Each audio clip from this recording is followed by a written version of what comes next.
Hello, I'm Essay, your AI essayist. Please note that all content, audio and video in this presentation are AI generated. As AI can sometimes produce inaccuracies, I encourage you to verify any factual information presented. With that in mind, let's begin. The year 1450 presents a curious chronological puzzle for our subject, Giovanni Battista Benedetti, whose life began 80 years later in 1530. This apparent anachronism serves as a valuable lens, focusing our attention away from the early stirrings of the Florentine Renaissance and toward the vibrant, intellectually combative world of high Renaissance Venice. It is here, in 1553, that the 23-year-old Benedetti, a student of the formidable Niccolò Tartaglia, published his first major work. This was a Resolutio omnium, Euclidis problematum, a title whose bold declaration, the solution of all of Euclid's problems, announced the arrival of a prodigious and audacious mathematical talent. The book was conceived within a culture of public challenges and intellectual duels, where mathematicians like Tartaglia and Girolamo Cardano would vie for prestige by solving intractable problems. Benedetti's entrance into this arena was a profound statement, addressing a deep and subtle question at the very heart of classical geometry. The work tackles a foundational challenge concerning the tools of geometric construction. The classical tradition, stemming from Euclid's Elements, presumed the use of two idealized instruments, an unmarked straightedge for drawing a line segment between any 2 points and a compass capable of drawing a circle with any given center and any given radius. This variable compass was essential. The challenge Benedetti embraced was one of instrumental constraint. He asked what geometric truths could be uncovered with a straightedge and a compass of a fixed, unchangeable aperture, a tool colloquially known as a rusty compass. The central question of the Resolutio is whether this severe limitation diminishes the geometer's power. Does the universe of constructible points, lines, and figures shrink when the compass can open to only one specific radius? Benedetti's resounding answer, demonstrated through a series of elegant constructive proofs, was that the power of the geometer remains undiminished. He systematically showed that every construction possible with a variable compass could also be achieved with a fixed one, a claim that was both counterintuitive and deeply insightful. His method was one of pure geometric reasoning, a sequence of logical steps that build complex constructions from a severely restricted toolkit. Consider the fundamental problem of bisecting a given line segment. With a standard compass, one simply draws two intersecting arcs of the same, sufficiently large radius from each endpoint and connects their intersection points. With a fixed aperture compass, this is only possible if the segment's length is within a specific range. Benedetti's solution transcends this limitation. His procedure, for a segment AB, involves first constructing a chain of equilateral triangles using the fixed radius, effectively extending a line of known length. He would then use the endpoints of the segment, A and B, to construct a rhombus, by drawing a circle at A and another at B, and then using their intersection points as new centers. He methodically built a rhombus figure where the original segment AB forms one of the diagonals. The construction of the other diagonal, which is a straightforward process once the rhombus vertices are established, necessarily bisects the original segment AB at a right angle. This solution is universal, working for a line segment at any length, and reveals a sophisticated understanding of geometric properties, using the inherent symmetry of the rhombus to achieve the desired bisection. Similarly, his approach to dropping a perpendicular from a point P to a line L showcases a remarkable ingenuity. A standard Euclidean construction might involve drawing a circle from P that intersects the line L at 2 points. Benedetti's method again relies on erecting a series of interconnected figures. He begins by selecting an arbitrary point on the line L and uses it as a center to draw a circle with a fixed aperture compass. Through a sequence of subsequent circles, he constructs a point P', which is the reflection of the original point P across the line L. The line segment connecting P and P' is, by the definition of reflection, perpendicular to the line L. The brilliance of this and other proofs in the Resolutio lies in their procedural elegance. Benedetti demonstrates that the fixed compass, while seemingly a lesser tool, contains all the necessary potential for Euclidean space when combined with the infinite line of the straightedge. The limitation becomes a catalyst for deeper, more creative geometric thought. The Resolutio was far more than a collection of clever geometric puzzles. It was a foundational inquiry into the relationship between axioms, tools, and the very definition of a solvable problem. In this debut work, Benedetti established himself as a geometer of the first rank, possessing an intuition that went beyond mere application of received knowledge. He was dissecting the logical structure of Euclidean geometry itself, showing that its power was independent of a specific instrumental convenience. This youthful publication, born from the competitive spirit of 16th century Italy and a deep reverence for classical problems, laid down a significant marker. It demonstrated that by imposing strict constraints, one could uncover a more profound understanding of a system's fundamental properties,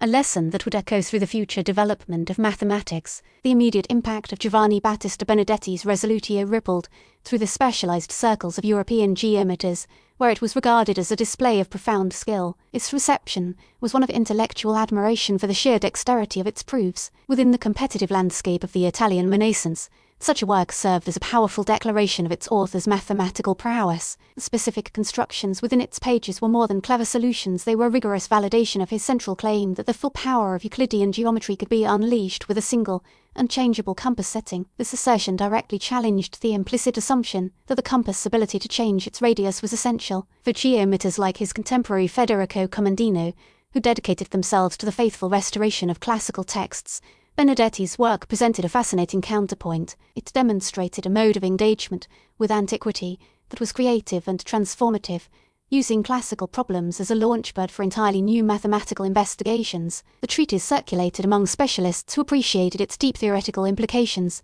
establishing a quiet but persistent legacy as a work that probed the very foundations of geometric practice. The intellectual lineage of the Resolutio extends forward, acting as a crucial antecedent to more famous inquiries into the power of geometric instruments. A century later, the Dutch mathematician Jan van der Shelton explored similar fixed compass problems, showing the enduring appeal of Benedetti's challenge. This line of inquiry reaches its zenith in the Mohr-Mascheroni theorem, a remarkable result from the late 18th century proving that any construction possible with a straightedge and compass can be achieved with a compass alone. While Benedetti's problem was different, asking what was possible with a straightedge and a fixed compass, its spirit is identical. It represents an early and highly influential foray into the field of what might be called axiomatic minimalism. The Resolutio initiated a conversation about the sufficiency of geometric tools that would later include the Poncelet-Steiner theorem, which demonstrated that a straightedge and a single given circle with its centre are enough for all Euclidean constructions. Benedetti's work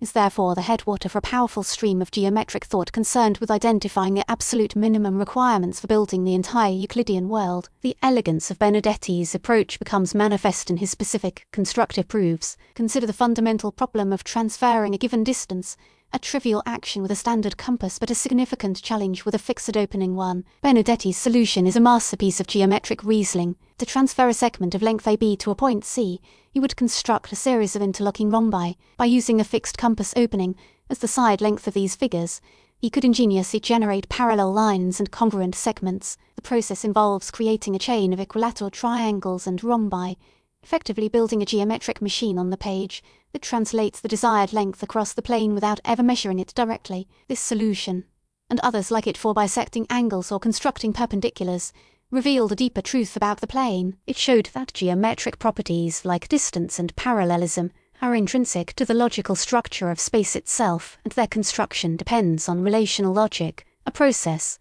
that can be achieved with even the most constrained of tools. This exploration of instrumental power prefigured the great 19th century investigations into the limits of constructibility, the questions that drove mathematicians like Pierre Wantzel and Ferdinand von Lindemann, who ultimately proved the impossibility of trisecting the angle and squaring the circle with Euclidean tools, belong to the same intellectual family as Benedetti's project. The Resolutio explored the surprising sufficiency of a restricted toolkit, demonstrating that its power was coextensive with the standard set. This implicitly raised the complementary question what constructions are truly beyond reach. By establishing a baseline for what a severely limited instrument could accomplish, Benedetti helps to sharpen the very definition of constructibility. His work formed part of the long, foundational inquiry that eventually required mathematicians to move beyond geometry into the realm of abstract algebra, using field theory to provide definitive answers. The Resolutio thus stands as an early, constructive chapter in the epic story of what geometry cannot. Beyond its foundational significance,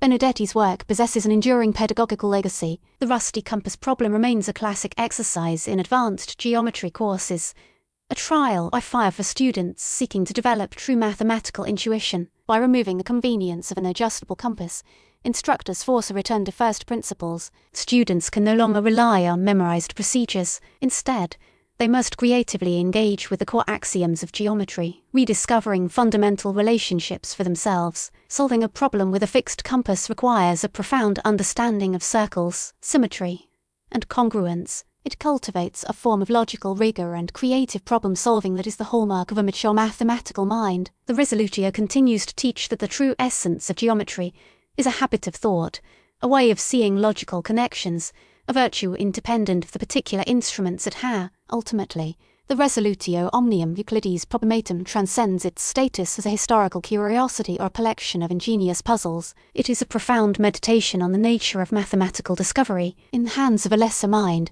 a rusty compass is an impediment, a symbol of deficiency. For Benedetti, this constraint became a source of liberation, a catalyst that stripped away superfluous assumptions and exposed the beautiful, resilient core of Euclidean logic. His work embodies the powerful paradox that often drives scientific progress. By imposing the strictest limitations, we frequently unlock our deepest and most expansive understanding. The young scholar from Padua, in his initial engagement with the giants of antiquity, produced a forward-looking masterpiece that interrogated the very tools of his trade. He demonstrated that the boundaries of a mathematical world are defined by a system's internal coherence, a truth that remains as potent and instructive today as it was in 16th century Venice.